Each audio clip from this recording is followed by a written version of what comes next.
the point Hassan is getting at is it's one random shitter on Twitter going too far and that's blown out of proportion. I mean, like sometimes that's the case, and sometimes it's also official organizations. Also, like the Latinx thing, let's not kid ourselves, right? This was not one person on Twitter. It's like every single left-wing media outlet was all of a sudden using Latinx in their fucking. I was listening to like fucking was it like 538 or New York Times, one of their podcasts, like major fucking like mainstream stuff, and they're using Latinx unironically, like insane. Like,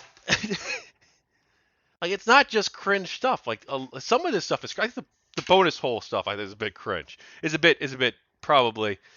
That was pretty French-ish. I mean, like obviously there were two real-life organizations, one of which appears to be like a pretty big organization that were promoting the official usage of this term moving forward in society. Like that's fucking wild. But that's pretty like you didn't see like the mainstream media pick up on that too much. But like Latinx, 1,000%. Like the birthing person thing, the fact that the birthing person thing that wasn't pretty cringe either. That was people were actually using that. Like I don't feel like that was like one or two people on Twitter. Like that was like a thing.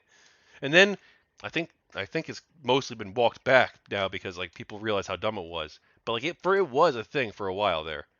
Like not as big as the Latinx thing, but it was definitely a thing. To them focusing on just trans people existing, it's not working. It is genuinely not working for them. It is undermining their electoral success. But of course, you can't not take the opportunity to blame trans people for their own oppression. Am I right? It's really great that Anna Kasparian is doing this. And by the way, you schmucks, you're falling exactly into the right-wing trap. The Republicans.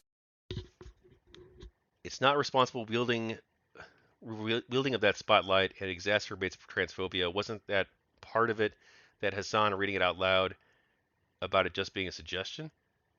Was it just? I mean, even if it's just a suggestion, that's still way too far. Like, I feel like you should have like some degree of basic optics. I mean, bro, like half the people on the left think that I'm a member of like that I was a member of a hate group 5 years ago. Like, they actually believe that. They actually believe that I was a member of like a hateful neo-Nazi group because I was part of GamerGate. And like even I had better optics. And even GamerGate, I think as a whole, generally had better optics. Like, and obviously there were some pretty fringe stuff in GamerGate too, like the GG Revolt stuff. Like those people were like legit bad apples. Maybe not all of them, but most of those GG Revolt people, yeah. That was like they were like the legit harassers and like legit bigots. And we didn't want anything to do with those people. But but we had better optics and a better concern for optics than a lot of like activist movements do, which is insane. Like we're a bunch of fucking gamers getting smeared who have like opinions that mainstream people I guess don't like very much. Getting smeared as like being sexists who hate women and want to drive them out of games, right? That was like the main thing. And yet we cared more about optics than like real world activists who care about real world stuff. I mean, I guess video games are real world stuff to an extent, but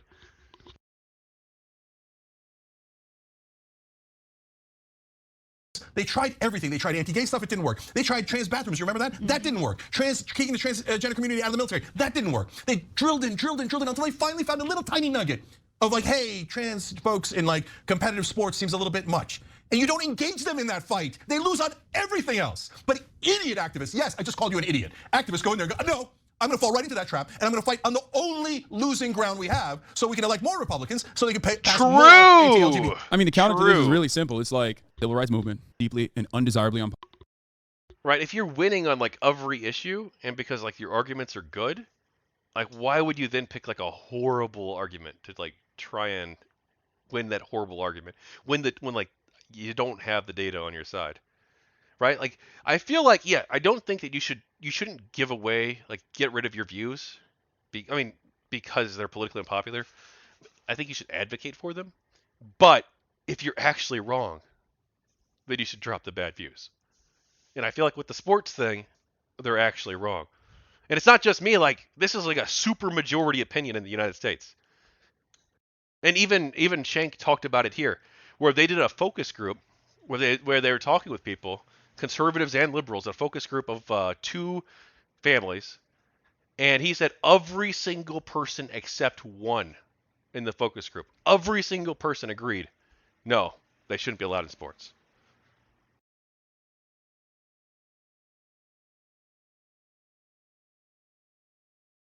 Yeah, I never really knew what was going on with the GG Revolt people. That I kind of just tried to stick with the friends I made in the group, tried to keep them together. Yeah, yeah. I mean, I interact with the GG Revolt people quite a bit. I even posted there a few times before it went too crazy. For those who don't know the backstory, the uninitiated, uh, the main GamerGate forums, including GamerGate HQ at the time, had banned some people who they thought were like bad actors. And I don't know all the juicy drama. I mean, I did probably 10 years ago, shit, or 8 years ago, but they banned them from the community because they thought they were bad actors. And they made their own community called GG Revolt. It was a forum with like 80 members on it. 80 posters. You don't have membership, it's anonymous. 80 monthly posters. 80 unique IP addresses posting there. Including people like me who were there to debate them and like disagree with them. So like not everybody who posted there was like a Nazi. Like there were people out there who were disagreeing with them too, or who were posting there because when it started out, it's like, oh, we're gonna be the GamerGate forum that is 100% pure free speech. Now, unfortunately, when you have a small community like that, that's 100% pure free speech, things don't often go that great. It attracts a certain kind of person, and then all the normal people. And there were a lot of normal people who went to GG Revolt in the beginning, and they're like, you know what? I'm going to post here. I'm going to give it a shot. It's just a GG community. It's 100% free speech. Maybe it'll be fine. And then 100% pro free speech became, oh, shit. Like, I don't know. There's like a couple Nazis here now, or like people who are like really bad. And then it became like, yeah, maybe we should leave. And like more and more normal people, including myself, were like, no, we got to get the fuck out of this forum. And so we all left. And after like 6 months, it was just like the Nazis.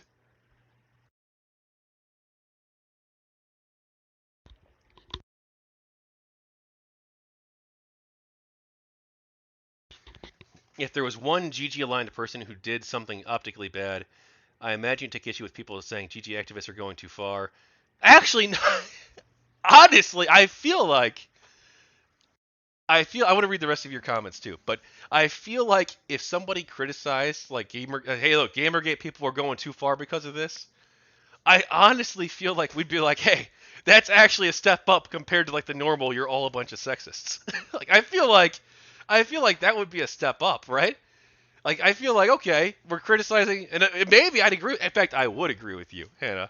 I made so many videos saying that people were going too far in X, Y, or Z regard. Like I made like hundreds of videos on my channel dedicated to GamerGate.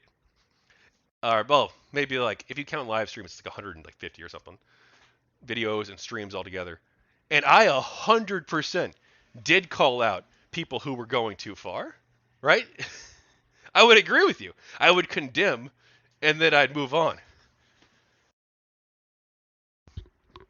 And I guess it didn't work as a strategy because people still think we're the bad guys. But I still think it was the morally right thing to do. Anyway, I'm going to continue. Sorry, I'm going to continue reading your thing. Media expression in places like TYT will always serve to paint with broad brushes unless really particular care is taken. And I guess the concern is that was not done here. Well, they weren't even talking about it on TYT. They were talking about it. Anna was interviewed on another podcast, where she brought this up. Right? It wasn't even on the Young Turks. A handful of people workshopped Bonus Hole, and probably internally, and then people ran with it and used it to discredit trans rights, and TYT contributed to that. But they did publicly suggest using this language, right? And it wasn't the Young Turks. She was on the Sitch and Adams show, which is like a medium-sized podcast, like not one of the biggest in the world, not super small either, like a medium-sized podcast. And they're pretty like center left-ish. I feel like Adam might be slightly more center right, or he might be more like center left, but He's more more to the right than Sitch.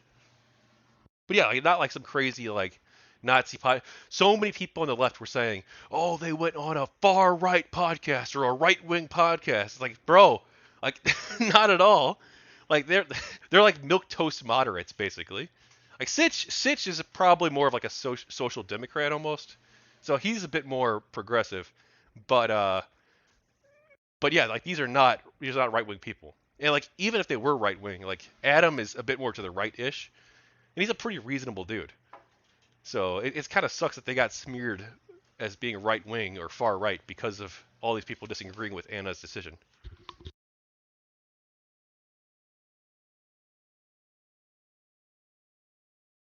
We have Blood Knight says, "We were enemies of the media.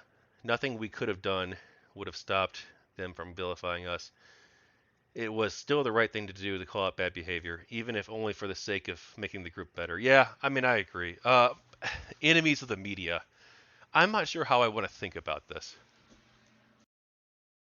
I mean, obviously we did critique the media, but I don't think The Economist criticized Gamergate because we critiqued the media, right?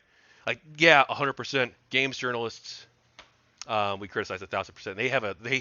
They viewed it as oppositional. They shouldn't have. The games journalists had a perfect opportunity to say, "Hey, look, some of the stuff that we're seeing, we don't like. You know, there are people, not even necessarily Gamergate people, but there are people who are like actually harassing Anita Sarkeesian, and that's bad. And I'm not saying that the Gamergate people are doing that, right? So maybe some of them are, maybe some of them aren't, but there are valid concerns you have with different with our outlets, and we want to take that into account, and we want to take these ethical concerns seriously. We want to reform. Like they could 100% could have done that, but instead they chose to view us as oppositional. And then I feel like the mainstream press, multiple things. One, the mainstream press doesn't give a shit about gaming, so they just took whatever the game journalist article said, Kotaku, IGN, whatever.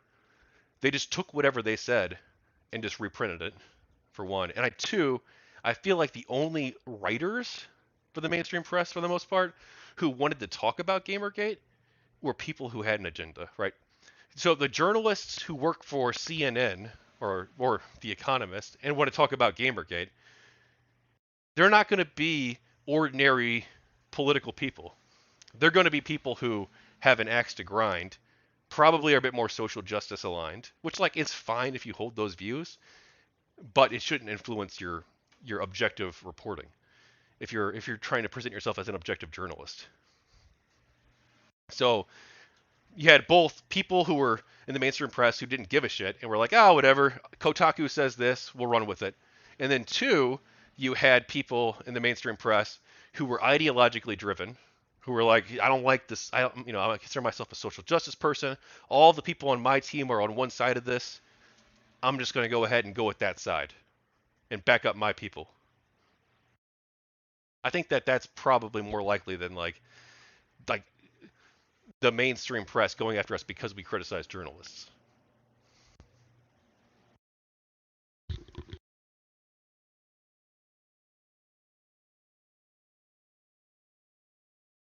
I don't even know. I don't even know if it was always them having agendas.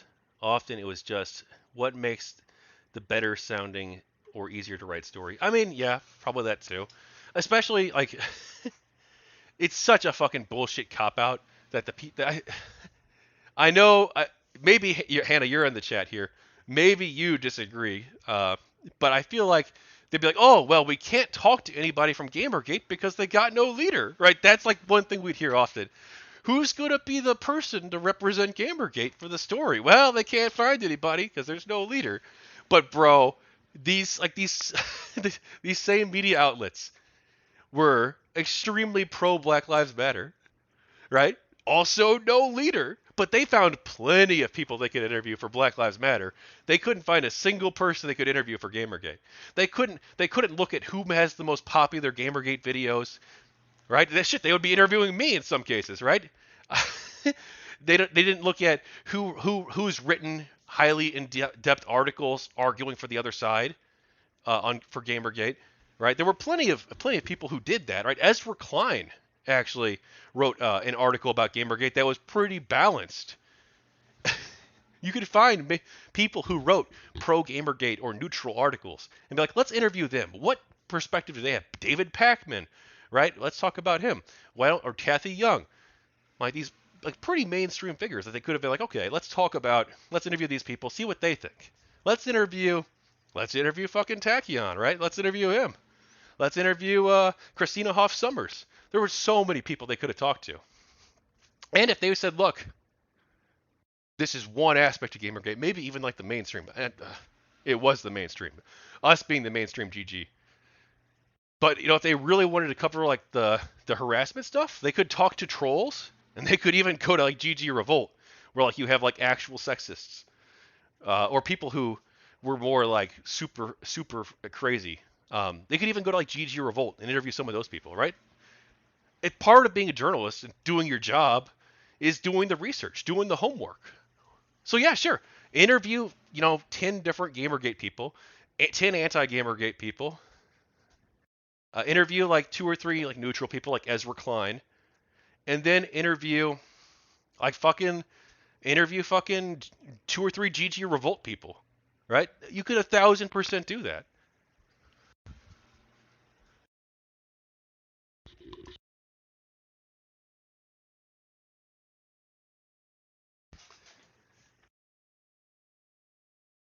Although, I guess in that case, that's a copy and paste from Kotaku group. Yeah, I guess that's the lazy group right there. Whatever. Let's just run with this. It sounds like a good story. It'll get us clicks. Popular. Saying that like this Dude, in and of this video, itself I'm never gonna finish at this the video. time is not a worthy cause is exactly what Martin Luther King was criticizing when he talked about the white moderate. Yeah, Benny is on the money with this, I think. It seems. But I think the real icing on the cake here is this tweet where Anna Kasparian has decided to unilaterally declare Jesse Singal to not be a transphobe, despite, and this is what's really wild. What the fuck? Jesse Signal, which by the way, I didn't even fucking realize his name was Singal. I thought it was Signal this whole time. He's a transphobic person. That's all he does. All he does is fucking... I don't actually know if that's true or not. It's so freaking funny, though, that like all the woke people hate Jesse Singal when he was one of the woke people 10 years ago. Like, surely... I don't know if you remember, Hannah, but Blood Knight, you remember. Jesse Singal was like one of like the most die-hard progressive people out there in the world during GamerGate. Like he was like super hardcore on he was against GamerGate. And he regularly write articles trashing us. He'd regularly like talk shit on Twitter like all the time. Like he was a big Twitter shit talker. Never actually did any debates though, I don't think. I guess he lacked the courage of his convictions. But now he's like the anti-woke guy. It's so like he's like a complete like 180. But I don't read his stuff. I mean, I wonder if he ever apologized for getting GamerGate wrong. Actually, let's look that up. I don't want to talk shit about him if I don't know. Go apology for GamerGate. Oh, hang on. Jesse, yeah, I did include his name. See it right here. Look at this.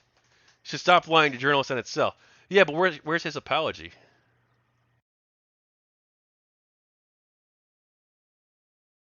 I am Jesse. Okay, to his credit, he did a Kotaku in Action AMA 9 years ago. Jesus. But where did he ever apologize for getting it wrong?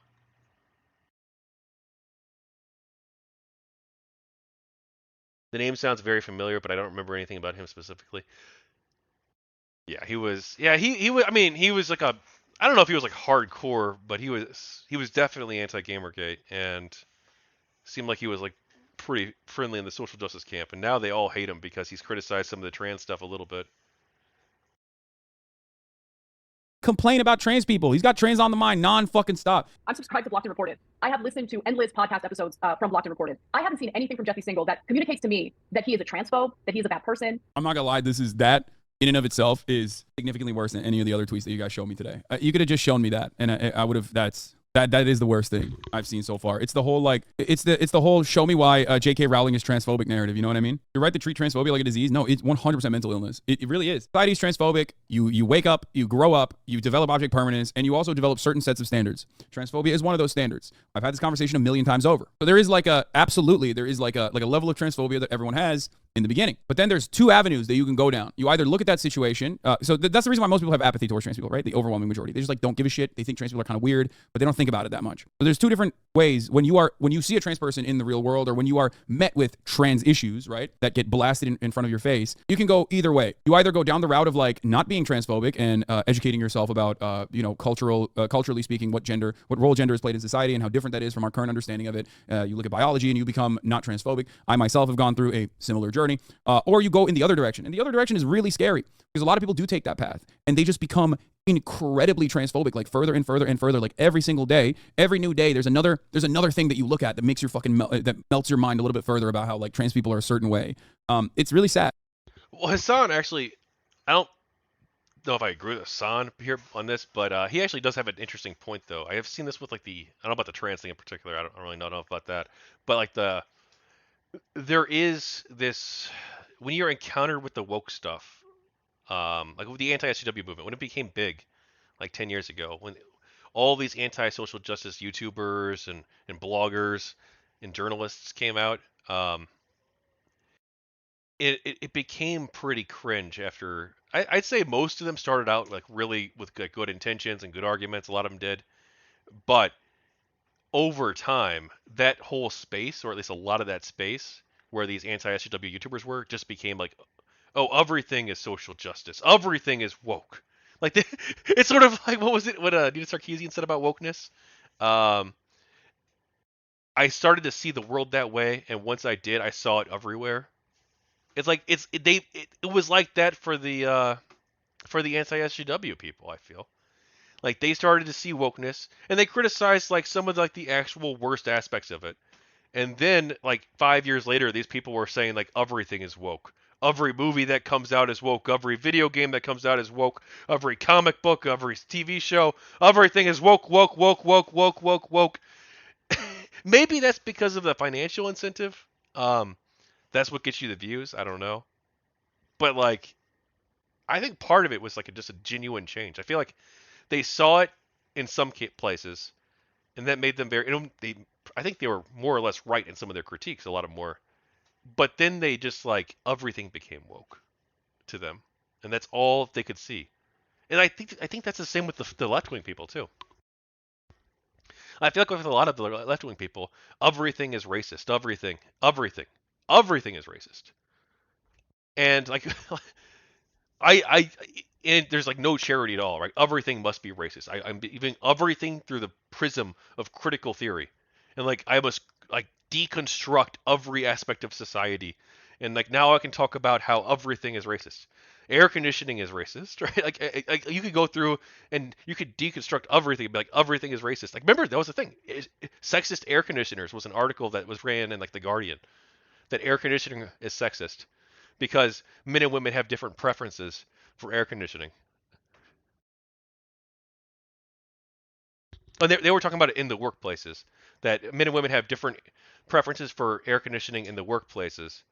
Um, and like because I think men and women on average have different views towards air conditioning, like how not air conditioning, but towards temperature.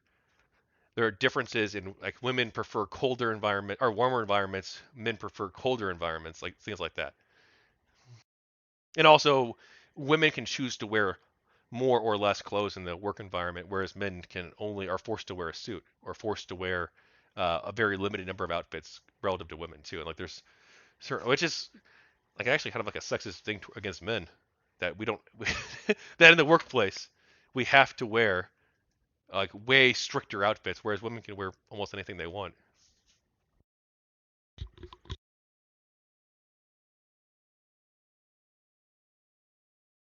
A journal Char says a journalist could do that, or they might have interviewed Milo as the representative of GG, and maybe it's best for everyone that they did. Oh my god, true. Oh my gosh, yeah. Milo. Did you see his debate with Destiny? Oh my gosh. Oh, it was. He's fallen off. He's fallen off so bad. Like he was never like a great guy, I don't think. But he's just fallen off so bad. Like, oh my god, we gotta watch this. We gotta watch this. Is way more interesting than the last 1 minute of Hassan's video. Plus, he's basically done talking about the situation anyway. I think.